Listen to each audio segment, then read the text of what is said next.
अनाकृतनवद्वन्नं परं ब्रह्म नराकृते सौन्दर्यसार सर्वस्वं वन्दे नन्दात्मजं प्रपन्नपारिजाताय तोत्रवेत्रैकपाणये ज्ञानमुद्राय कृष्णाय गीतामृतदुहे नमः। वसुदेवसुतं देवं कंसचाणूरमर्दनं देवकी परमानन्दं कृष्णं वन्दे जगद्गुरुं। वंशीविभूषितकरान्नवनीरदावात् पीताम्बरादरुणबिम्बफलादरोष्ठात् पूर्णेन्दुसुन्दरमुखादरविन्दनेत्रात् कृष्णात् परं किमपि तत्त्वमहं न जाने। नवजलधरवर्णं चम्पकोद्भासिकर्णं विकसितनलिनास्यं विस्फुरन्मन्दहास्यं कनकरुचिदुकूलं चारुवरावचोलं कमपि निखिलसारं नौमि गोपीकुमारं वन्दे मुकुन्दमरविन्दजलायदाक्षं कुन्देन्दुशङ्खदशनं शिशुगोपवेशम् इन्द्रादिदेवगणवन्दितपादपीठं वृन्दावनालयमं वसुदेवसूनुं ध्येयं सदा परिभवग्नमभीष्टदोहं तीर्थास्पदं शिवगिरिञ्चिनुतं शरण्यं हृद्यार्तिं प्रणतपालभवाब्धिपोतं वन्दे महापुरुषते चरणारविन्दं। प्रह्लादनारदपराशरपुण्डरीका व्यासाम्बरीशशुकशौनकविस्मदाभ्यां रुक्माङ्गदार्जुनवसिष्ठविभीषणादि एतानहं परमभागवतान् नमामि। वाञ्छाकल्पतरुभ्यश्च कृपासिन्धुभ्य एव च पतितानां पावनेभ्यो श्रीवैष्णवेभ्यो नमो नमः। भक्तभक्ति भगवन्त गुरु चतुर्नाम बपुए इनके पदवंदन किए नासै में नरे। जय जय श्यामा जय जय श्याम जय जय श्री वृंदावन धाम। जय जय श्यामा जय जय श्याम जय जय श्री वृंदावन धाम। पावन राधे तेरो नाम पावन श्री वृंदावन धाम।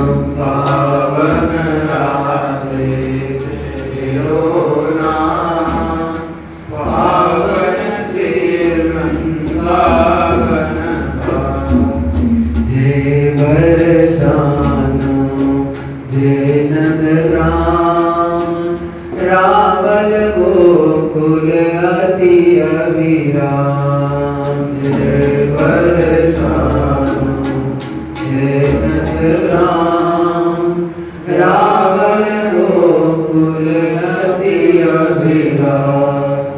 जय गोवर्धन जय ब्रजधाम श्री यमुना जी ललित ललाम। जय गोवर्धन जय ब्रजधाम श्री यमुना जी ललित ललाम। यह जोरी अभी चल अभिराम हृदय विराजो आठों याम। यह जोड़ी अभिचर अभिराम, हृदय विराजत आठों याम।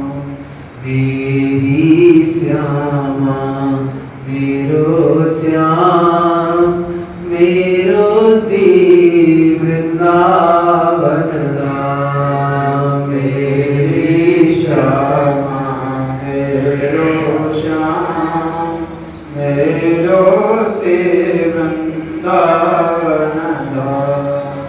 जय जय श्यामा, जय जय श्याम, जय जय श्री वृंदावन धाम। जय जय श्यामा, जय जय श्याम, जय जय श्री वृंदावन धाम।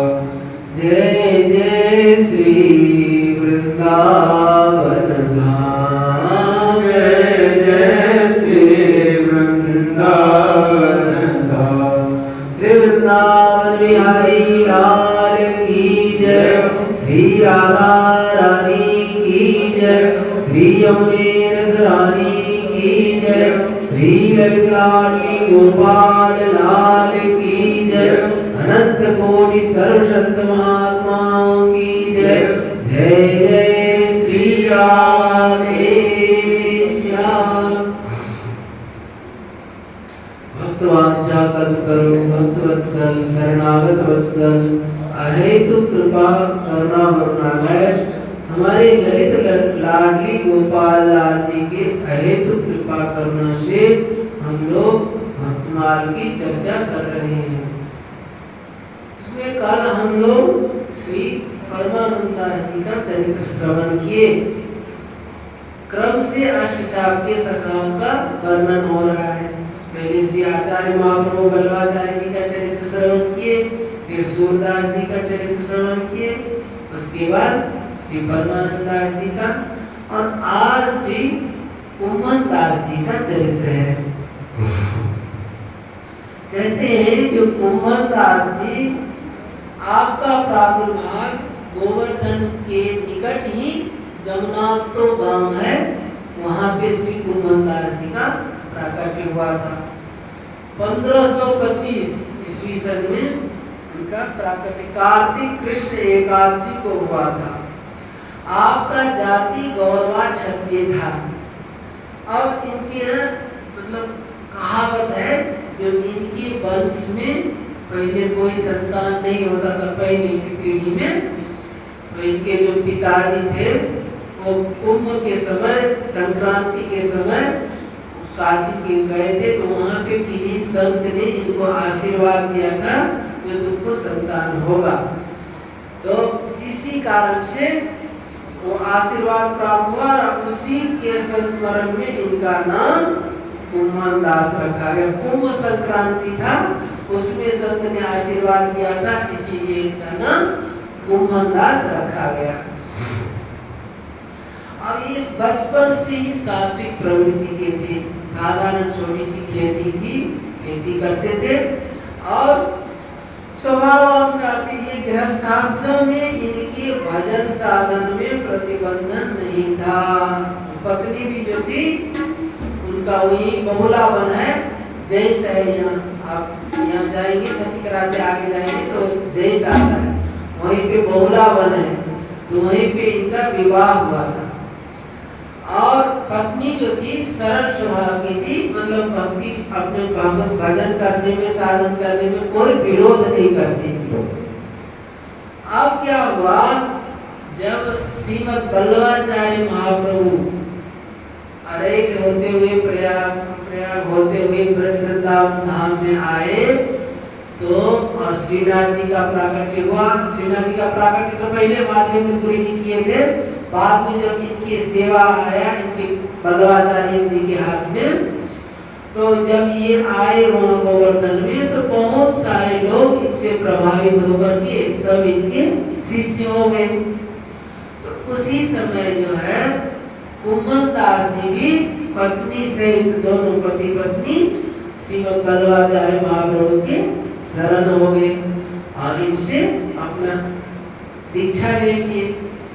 दीक्षा लेने से बल्लभाचार्य महाप्रभु प्रसन्न होकर के इनको आशीर्वाद मतलब वरदान मांगने के लिए कहे, जो मांगो क्या चाहते हो। पहले कुंभदास जी की पत्नी के तरफ देखे, भाई तुम मांगो क्या चाहते हो। अब पत्नी स्त्री को तो स्वतः स्वाभाविक होता है, जैसे विवाह का 2-4 साल हो गया, अब कोई संतान नहीं तो कहीं जो संतान हो जाए।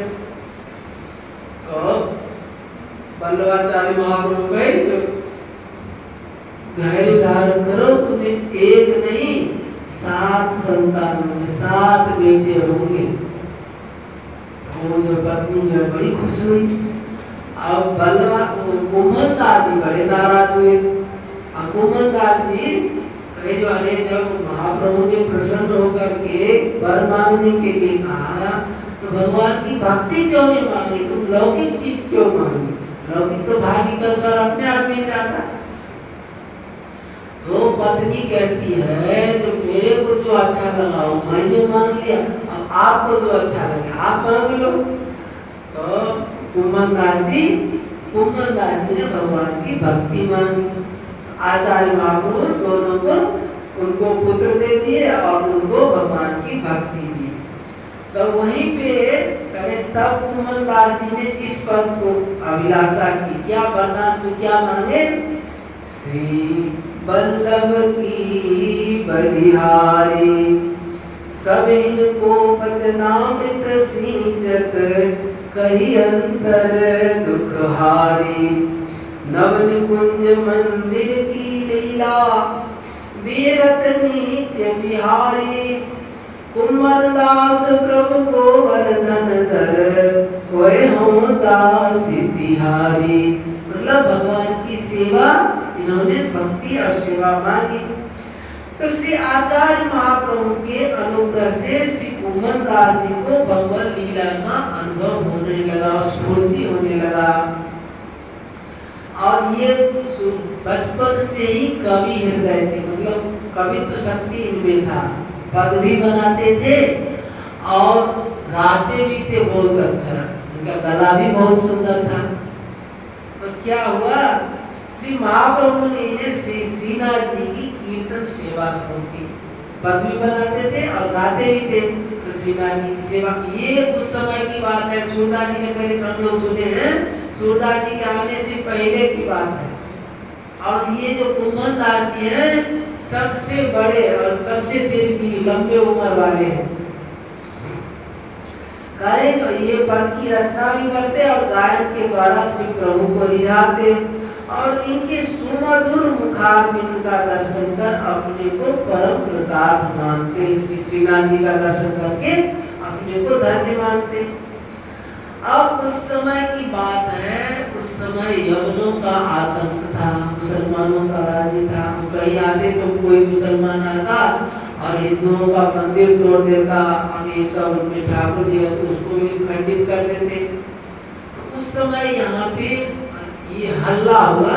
तो यहाँ गोवर्धन के निकट में मुसलमानों का आतंक है, 5 कोस दूर में ही उनका पड़ा पड़ा था।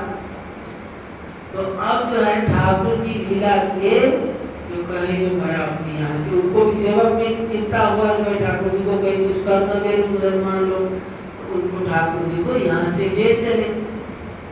तो उस समय में उनकी सेवा में, श्रीनाथ जी की सेवा में श्री सद्दू पांडे जी और मानिक चंद जी और रामदास जी भीतरिया और श्री कुंभदास जी, ये 4 ही सेवा में थे। तो विचार ही कर रहे थे कि भाई कहाँ ले जाए ठाकुर जी को। तो ठाकुर जी खुद ही बोल पड़े, हम जो है टोंड को घनो, ये जंगल है आसपास में, टोंड को घनो में चलो ले चलो। अब कहे लेके कैसे जाए, अब छोटे से तो ठाकुर जी थे नहीं, भाई उठा के लेके चले जाओ। श्रीनाथ जी बड़े भारी भरकम ठाकुर जी है, अब लेके कैसे जाए। तो श्रीनाथ जी कह रहे जो सद्दू पांडे का भैंसा है उसके ऊपर चलेंगे। अब कह रहे जो हमारे साले साहब तो भैंसा पे सवारी करते ही हैं, आज हम भी करेंगे। अब इनके साले साहब कौन है?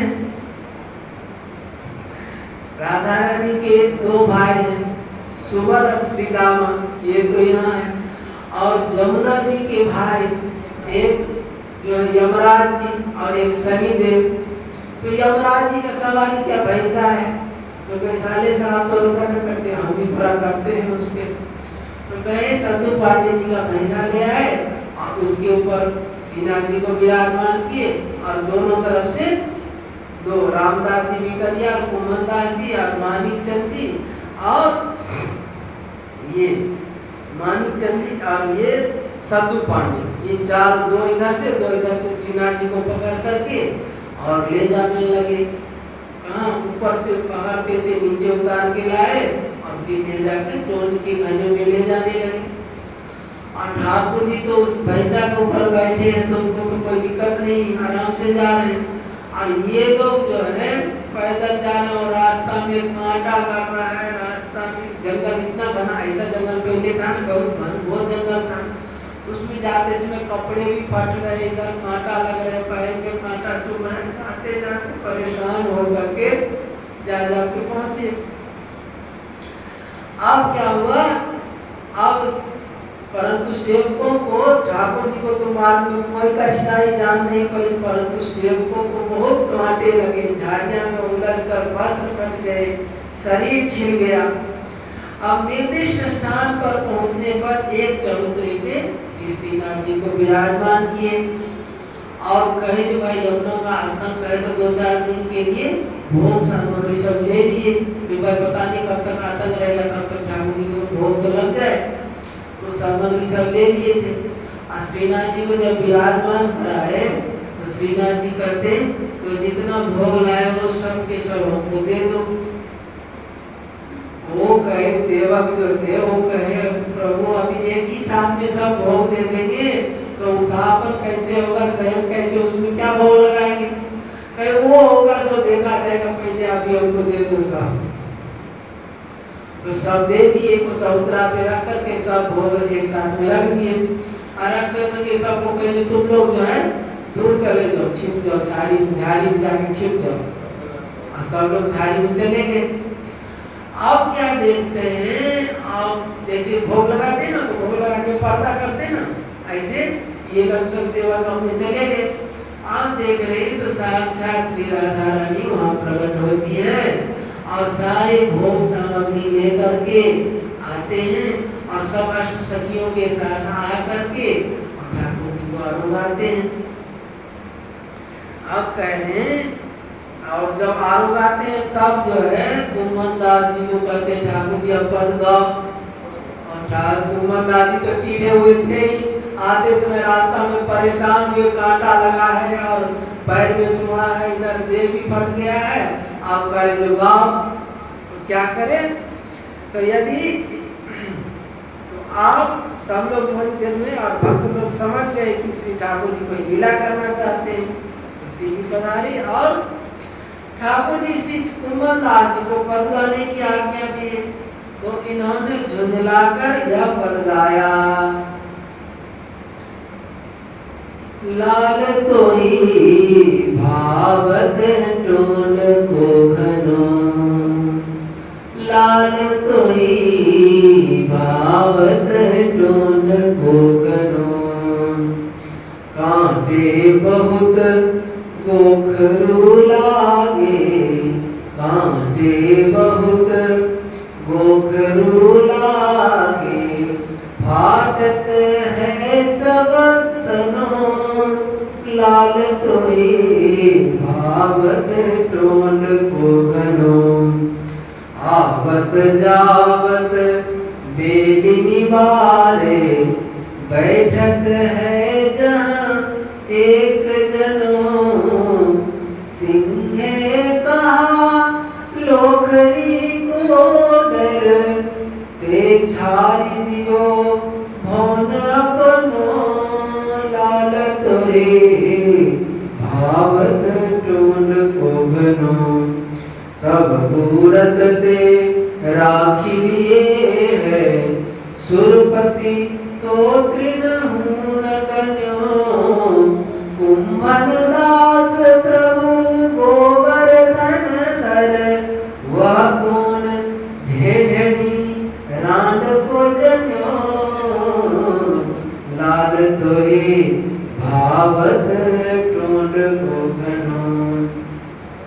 अब इसमें कह रहे हैं जो ये प्रभु आपको जो है आपको अच्छा टोन को घनो आपको भाया है, आते समय जो है हालत तो हमारा खराब हुए, कांटे लगे, गोखरू लग गए और शरीर सब छिल गया। आवत जात मेरी निवारे बैठे रहे जहाँ एक जन और सिंह कहाँ लोकली कोनन। अरे ये यवन का क्या ताकत है, आपको डरा दे, सिंह को कोई लोगरी डराता है, तो ये इस मुसलमानों का क्या ताकत, आपका तो लीला करना था, इस कारण से आप यहाँ आए। अब कह रहे तो यह पद सुनकर श्री ठाकुर जी हंस गए। अब इसके बाद श्री कुम्मन दास जी ने और भी बहुत से पद गाए। इसके बाद श्री ठाकुर जी ने आज्ञा दी कि जो अब है लीला करना था, फिर जो अब जो यवनों का आतंक था, उपद्रव था, वो सब शांत हो गया, अब चलो हमको लेके चलो। फिर वापस लेके आए। अब क्या हुआ, एक बार एक गुनी गायक अकबर के दरबार में कुम्मन दास जी का एक पद गाया। पद गाने से उनको बादशाह को इतना अच्छा लगा, जो वो उनकी इच्छा हुई जो हम कुम्मन दास जी के श्रीमुख से ही ये पद को सुने। तो तुरंत जो आज्ञा दिए जो कुम्मन दास जी को ले आओ। कुम्मन दास जी तो निष्किंचन थे और अपने ठाकुर जी का पदगान की सेवा करते थे, लेकिन अब राज की आज्ञा है तो लोग सब क्या करें भाई, जाना ही पड़ेगा। अब वहां से उस समय बादशाह ये जो अकबर आगरा में किला बन रहा था, जैसे दिल्ली में लाल किला है ऐसे आगरा में लाल किला है, तो वो बन रहा था उस समय। उससे पहले ही वो फतेहपुर सीकरी है उधर, तो वहीं पे उनका पड़ाव पड़ा था, तो वहीं पे पड़ाव पड़ा था। अब जो है तो ये कुम्मन दास जी हम क्या करें, तो ये राजपूत बादशाह ने उस समय इनको लाने के लिए को घोड़ा गाड़ी से भेज रखे थे, लेकिन कुम्मन दास जी किसी पे गए नहीं, अपना पैदल ही चल दिए। और जाते जाते जब सभा में और इनके स्वागत के लिए बड़ा अच्छा से सभा सजाया था, लेकिन इनको जो है कुछ सुन अच्छा नहीं लगा, वो सभा सजाया हुआ उसमें कुछ अच्छा नहीं लगा। कह रहे हैं जो परंतु श्रीनाथ जी की सभा के सभासद, ये तो श्रीनाथ जी के सभा के बैठने वाले थे, तो इनको जो है राजा का दरबार अच्छा नहीं लगा। श्री कुम्मन दास जी उसको हम लेकिन करें क्या, दरबार में आए तो उसको दंडवत करना पड़ा, उनको तुच्छ लगा, लेकिन बादशाह ने यथोचित स्वागत करने में अपनी ओर से पूरी कोशिश की, परंतु भक्तराज के मन पर उसका कोई प्रभाव नहीं पड़ा। अब गायकों के विविध गान के बाद श्री कुम्मन दास जी से गाने का अनुरोध किया गया, लेकिन वही समय श्री गोवर्धन नाथ जी के पदगान सुनाने का समय था। अब इनका मन जो है वो गोवर्धन नाथ जी के पदगान सुनाने का लिए मचल उठा। अतः इनके भावुक मन में बादशाह को संगीत सुनाने की कोई उल्लास नहीं हुआ, बल्कि झुंझलाहट हद दर्जे की हुई, बड़ी गुस्सा आया उनको। वही झुंझलाहट तानपुरे के स्वर में झंकृत हो उठी और मुंह से पद निकला कि भगत को कहा सीकरी सो काम, भगत को कहा सीकरी सो काम, आवत जात पन्हैया टूटी, आवत जात पन्हैया टूटी, बिसर गयो हरि नाम, भगत को कहा सीकरी सो काम। पहले जो भक्तों को ये सीकरी के दरबार में जाने से क्या मतलब है, आते जाते और जो चप्पल पहन के गए वो भी टूट गए। और कह रहे जो जाको मुख देखत दुख उपजे, ताको करन परिपर। ये मुसलमान बादशाह है, इसको मुख देखने से भी पाप लगता है, उसको जो है दंडवत प्रणाम करना पड़ा, क्या करे, करी प्रणाम कुमन दास लाल गिरधर बिनु सब झूठो धन्ना, सब कुछ झूठा है। अब संगीत की स्वर लहरी में तो बादशाह का मन निश्चय ही तरंगायित हो उठा। स्वर जिस स्वर में गाए तो उसको स्वर को देख करके तो बादशाह प्रसन्न हुआ, लेकिन उसके भाव जो था, भाव को देख करके बादशाह ने पद के तात्पर्य की ओर ध्यान दिया तो मानो वो कठोर चट्टान से जा टकराए से चोट लगने वाला बात था। लेकिन बादशाह होकर भी वह विवश था इस परम अकिंचन के आगे, क्योंकि इन्हें न तो मान सम्मान की चाह था, न धन दौलत लेने का लोभ था, न तो प्राणों जाने का ही भय था। अतः उसने सादर इन्हें सिर झुकाया और सम्मान करके विदा कर दिया। अब श्री कुमन दास जी का परिवार कितना बड़ा था, 7 पुत्र और 7 बहू उसके, तो 7 7 14, और खुद अपने पति पत्नी 2 16, एक भतीजी थी, विधवा भतीजी, वो भी रहती थी साथ में, तो 17 प्राणी थे और मामूली सी खेती, उसी में निर्वाह होता था।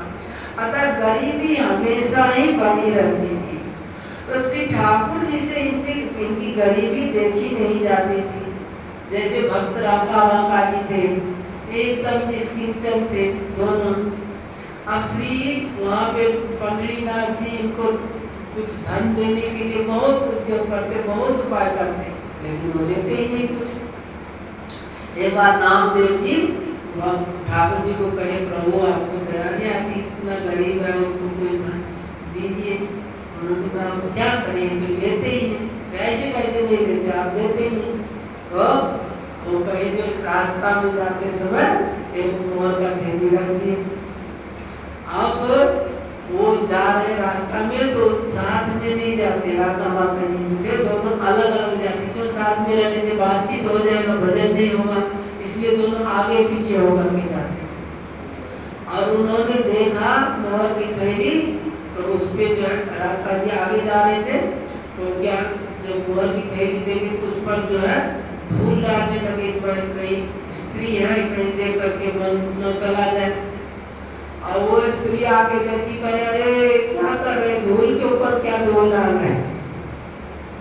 तो वो दोनों एक से एक भक्त थे, ऐसे ही निष्किंचन भक्त थे श्री कुमन दास जी।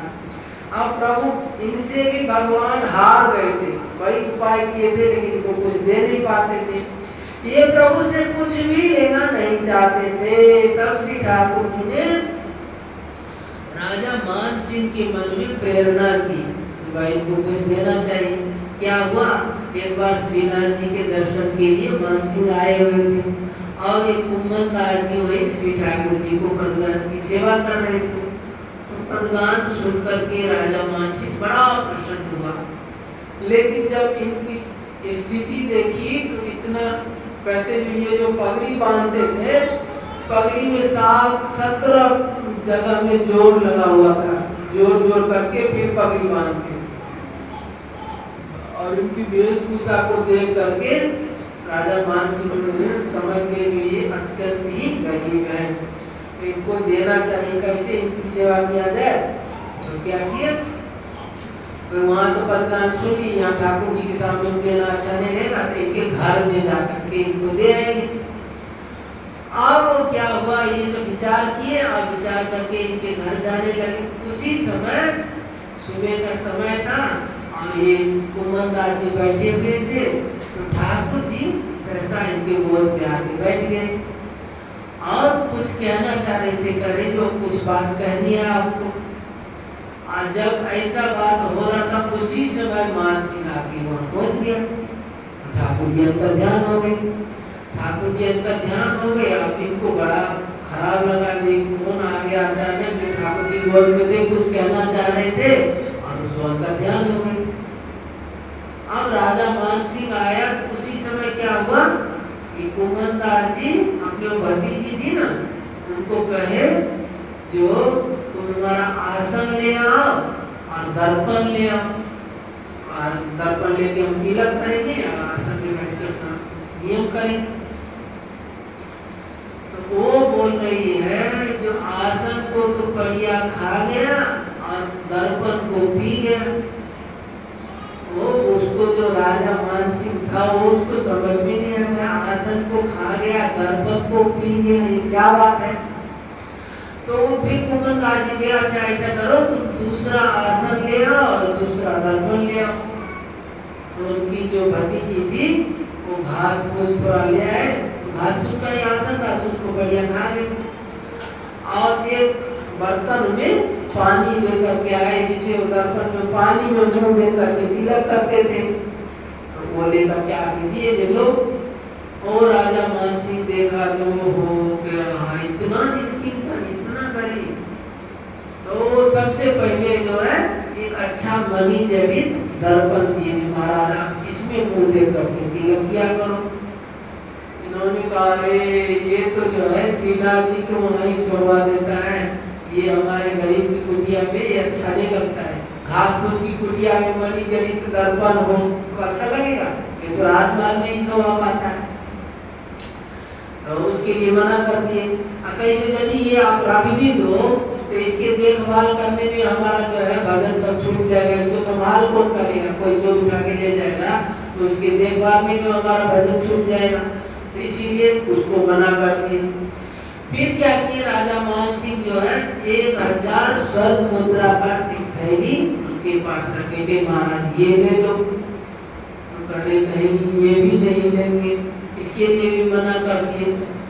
फिर कहे तो आप ऐसा करो तो आपके नाम में कई गांव का पट्टा लिख देते हैं। तो कहे नहीं माँ ये भी नहीं लेंगे। तो उन्होंने कहा जो आप जिस दुकान से राशन का सामान लाते हैं आप वहां पे हम जाकर के कह देते हैं जितना आपका राशन लगेगा सब वहां से ले आइए, और जो पैसा सरकार की तरफ से हमारे राजकोष से आ जाया करेगा। तो उन्होंने उसके लिए भी मना कर दिया, सब कुछ मना कर दिया, कुछ नहीं दिए। तो जो राजा मानसिंह जो है क्या करेंगे, वापस चले गए। अब वापस गए ठाकुर जी फिर आके गोद में आके बैठ गए और कहीं बताओ क्या कहना चाहते थे। कुंभनदास जी पूछे ठाकुर जी से क्या कहना चाहते बताइए। और ठाकुर जी कहे आप क्या कहना चाहते, यही तो कहना था जो मानसिंह आएगा तो जो देगा सो रख लेना, और तुम तो मना कर दिए साहब। तो मानसिंह ने अब क्या हुआ ठाकुर जी के अब तो जो है जो कहना था सब हो गया।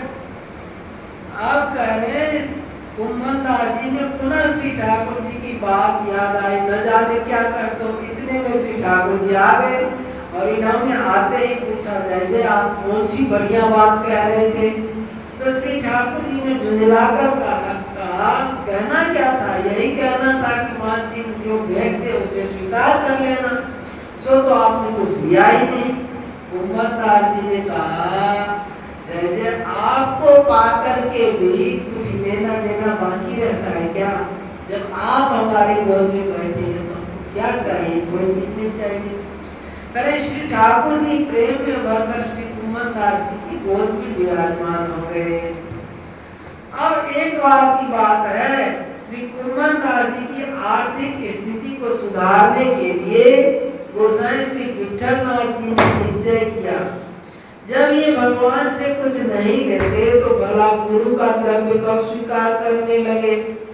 अतः इन्होंने सोचा जो हम जाते हैं तीर्थ यात्रा करने, हम जाते भक्तों के वहां जाते हैं तो कुंभनदास जी को भी साथ में ले चले, तो जो वैष्णव है इनको कुछ भेंट पूजा देंगे तो उनका कुछ गुजारा हो जाएगा। तो क्या हुआ 1631 में द्वारिका की यात्रा में साथ चलने को कहा श्री कुंभनदास जी को श्री विठलनाथ जी ने।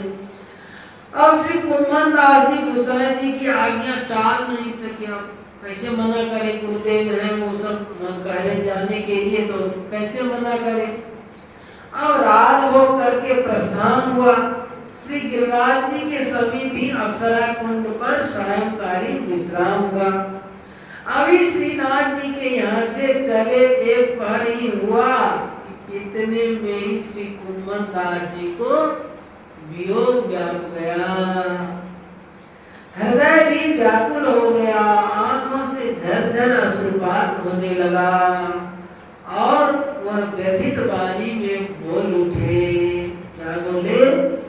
अरे कितने दिन बीत गए बिनु देखे, कितने दिन हुए जुगे बिन देखे। तरुण किशोर रसिक नंद नंदन, तरुण किशोर रसिक नंद नंदन, कछुक उठती मुख रेखे, बीत गए बिनु देखे। वह शोभा वह हास मनोहर, वह नटवर बपु भेखे। वह शोभा वह कांति बदन की, कोटिक चंद्र विशेखे, बीत गए बिनु देखे। श्याम सुंदर संग मिली खेलन की, आवत जियरा फेखे। कुम्मन दास लाल गिरधर बिनु, जीवन जन्म लेखे, बीत गए बिनु देखे। अब इनकी इस विरह व्यथा से द्रवित होकर श्री विठलनाथ जी ने सोचा, जो अरे अब तो इनको बाहर ले भी नहीं गए, ब्रज वृंदावन ब्रज धाम से बाहर अभी तो ले भी नहीं गए, तभी इनको फिर व्याप गया, इनको बाहर ले जाएंगे तो क्या स्थिति होगी। तो ये कुम्मन दास जी ऐसे थे जो ब्रज छोड़ करके कभी बाहर नहीं गए, ये निकल ही रहे थे तो अभी सीमा से बाहर नहीं गए थे, उसी समय विरह व्याप गया। तो विठलनाथ जी ने यह सोचकर प्रभु विरह में जैसी इनकी दशा हो रही है, वैसी ही दशा इनके विरह में प्रभु की भी होती होगी। श्रीनाथ जी भी जैसे ये व्याकुल हो रहे, ये ताम प्रवर्तन्ते ताम तथैव भजाम्यहम्, जो जैसे हमको भजता है हम भी वैसे ही उनको भजते हैं। तो जब कुम्मन दास जी की ये स्थिति हो रही है, तो श्रीनाथ जी भी इनके विरह में व्याप रहे होंगे, तो श्रीनाथ जी की सेवा में लौट जाने की आज्ञा दे दी। कुम्मन दास जी को कह दो आप तो श्रीनाथ जी की सेवा में ही रहिए। श्री कुम्मन दास जी अत्यंत आनंद में भरे हुए आकर श्री प्रभु चरणों में प्रणाम किए और यह पद गाए। बड़े खुश हुए कुम्मन दास जी आकर के फिर श्रीनाथ जी के दर्शन किए। करे जो पे चौप मिलन की होई, तो कत रहो परे सुनि सजनी, लाख करे जो कोई। जो पे विरह परस्पर व्यापे, तो ये बात बने, डर अर लोक लाज अपकीरति, एको चित न गने। कुम्मन दास जो मन माने, तो कत जिय और सुहाय, गिरधर लाल रसिक बिनु देखे, छिन भर कल्प बिहाय। एक बार श्री वृंदावन के रसिक महानुभाव जब यह सुने कि श्री कुम्मन दास जी से श्री ठाकुर जी नित्य अपरोक्ष वार्ता होती है, तो वे लोग इनसे मिलने के लिए जमुनावतो गांव गए, यहाँ से वृंदावन से गोवर्धन गए और बड़ा ही आनंददायक था वह रसिकों का सम्मिलन।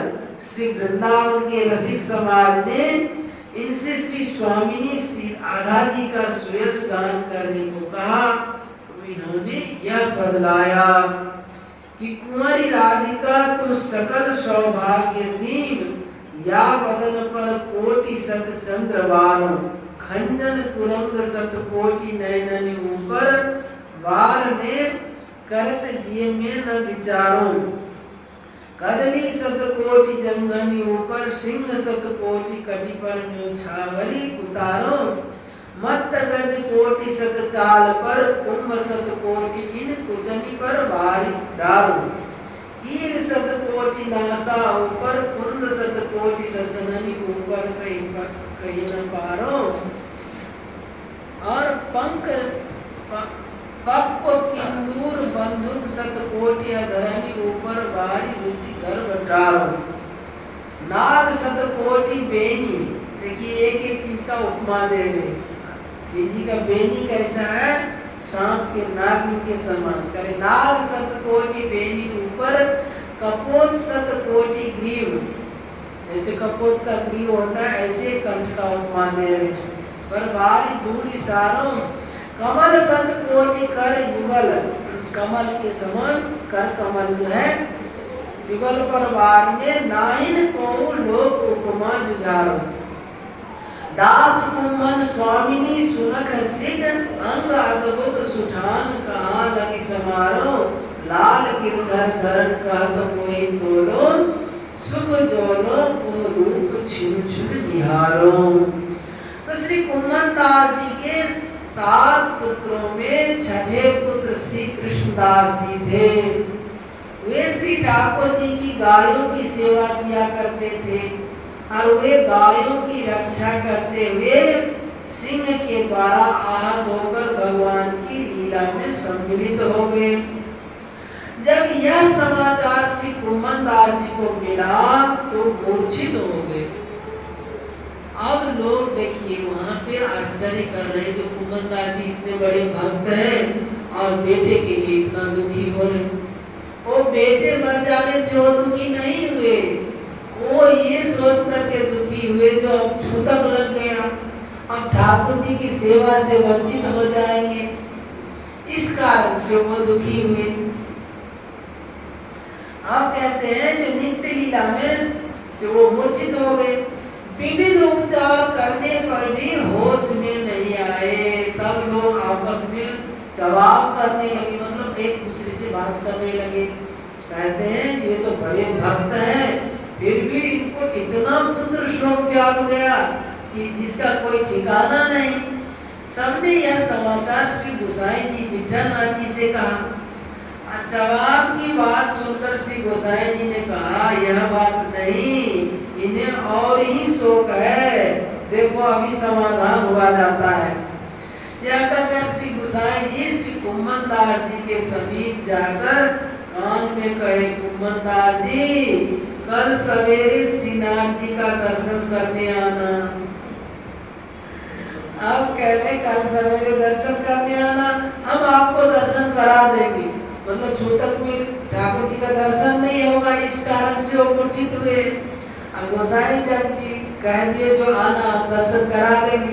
अब देखिए बस इतना सुनते ही ये उठ बैठे और श्री गोसाई जी को साष्टांग दंडवत प्रणाम कर बोले, महाराज आपके बिना मेरे अंतःकरण को कौन समझ सकता है।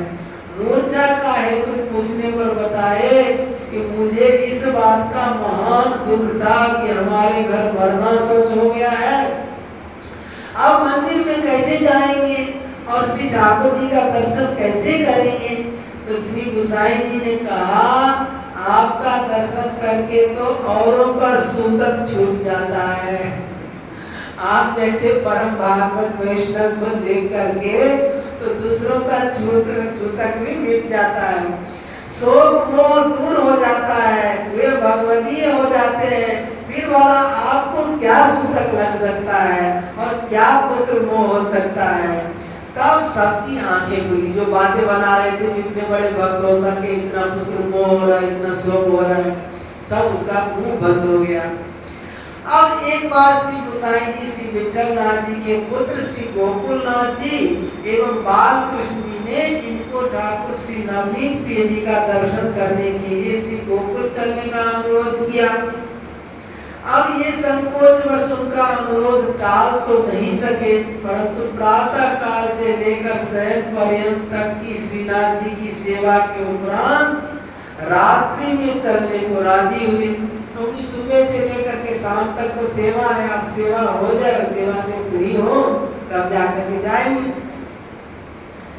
तदुपरांत श्री रात्रि के समय श्री भगवत चर्चा करते हुए चले और श्री यमुना तट पर पहुंचते पहुंचते सवेरा हो गया। संयोग की बात उस दिन श्री विठलनाथ जी सवेरे नाव से श्री गोकुल से यमुना जी के इस पार आए हुए थे। प्रातः काल श्री गोसाई जी का दर्शन पाकर ये बड़े आनंदित हुए। फिर अचानक इनको याद आई कि इस समय तो मैं श्री ठाकुर जी के जागरण के पद गाता हूँ। तब वे जागते हैं, पर बस तुरंत वहां से श्री गोवर्धन के लिए भाग गए हुए। रात में गए जमुना जी तक और वहां से जहाँ ठाकुर जी का याद आया, इस समय तो हम मंगला गाते ठाकुर जी को जगाने का पद गाते हैं, तो वही छोड़ करके वहां से फिर वापस आ गए। अब क्या हुआ, सब संघ के लोगों ने कुछ दूर तक पीछा किया इनको बुलाने के लिए, परंतु कोई भी इन्हें उस प्रेमावेश में पकड़ने में समर्थ, इतने जोर से भागे जो कोई पकड़ नहीं पाया। अब क्या हुआ, ये भागे भागे श्री गोवर्धन आए। आकर देखे तो श्री ठाकुर जी अभी शयन ही कर रहे थे, जबकि रोज की अपेक्षा आज बहुत देर हो गई थी। इन्होंने जागरण के पद गाए, तब श्री ठाकुर जी जागे। इतने में श्री गोसाई जी घोड़े पर चढ़कर श्री गोकुल से गोवर्धन आ गए। पूजा में देर देखकर कारक पूछे तो पुजारी ने बताया कि महाराज आज ऐसी कुछ लीला हुई कि जब हम स्नान करके अपरस में सेवा में जाने लगे तो किसी न किसी से छू जाते। ठाकुर जी को लीला करना है तो इसी कारण से लेट किए। इस प्रकार 4 बार हमें लौट लौट कर स्नान करना पड़ा, इसी से देर हो गई। अब श्री गोसाई जी समझ गए कि यह सब कुम्भन दास जी के भाव की रक्षा के लिए श्री ठाकुर जी ने ही लीला की। तो इस प्रकार श्री कुम्भन दास जी का चरित्र अभी है। थोड़ा सा शेष है, उसको कल की कथा में कहेंगे, आज कथा को यही विश्राम देते हैं।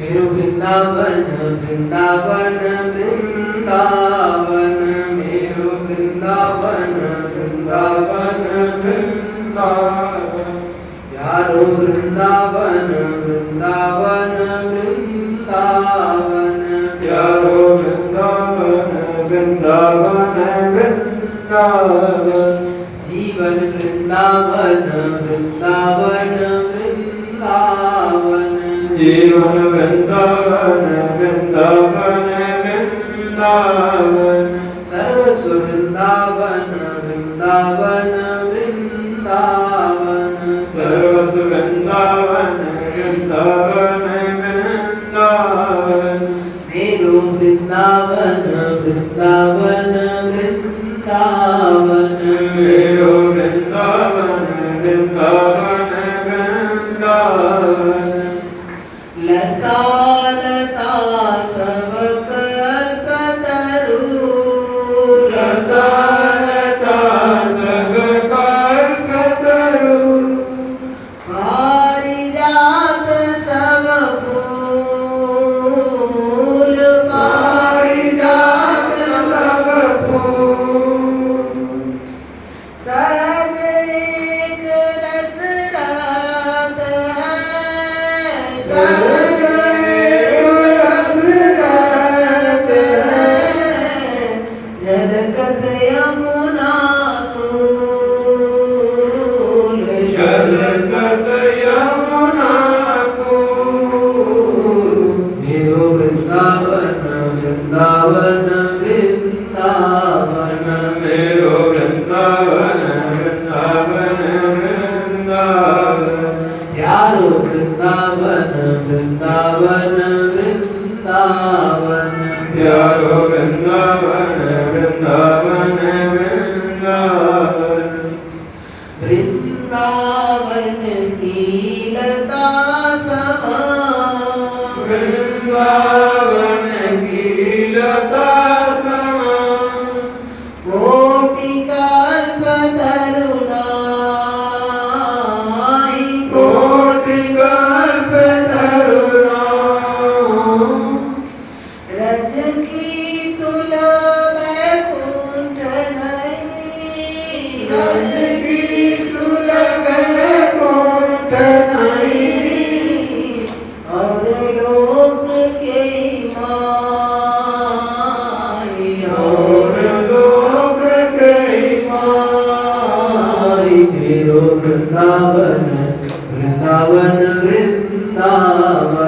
मेरो वृंदावन वृंदावन वृंदावन प्यारो वृंदावन वृंदावन वृंदावन प्यारो वृंदावन वृंदावन वृंदावन जीवन वृंदावन वृंदावन वृंदावन जीवन वृंदावन वृंदावन वृंदावन सर्वस्व वृंदावन वृंदावन वृंदावन सर्वस्व वृंदावन वृंदावन वृंदावन मेरो वृंदावन वृंदावन वृंदावन मेरो वृंदावन वृंदावन वृंदावन श्री वृंदावन धाम की जय श्री राधा रानी की जय श्री यमुने